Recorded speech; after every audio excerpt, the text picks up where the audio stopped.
আমি যদি জানতাম মা তুমি আমাকে এইভাবে ছেড়ে যাইবা, তাহলে যেদিন তুমি আমাকে বুকে জড়াইয়ে শেষ কান্নাটা দিয়েছ, সেদিন আমি তোমাকে এই বুকের মাঝে চিপি ধরে রাখতাম। এই হতভাগা ছেলেটাকে তুমি একা ফেলায় চলে গেছ। বিধাতার কাছে কি এমন অপরাধ করেছি? মা বলার মতন অনেক মা শুধু খালি ডাকাডাকি করে, কিন্তু আমার মা কোথায় হারিয়ে গিয়েছেন? জীবনে আর কখনো কোনোদিন মাকে ফিরে পাবো না।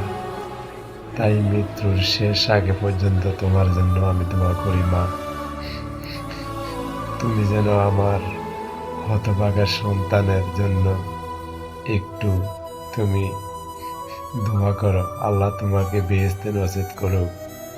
আমিন, আমিন।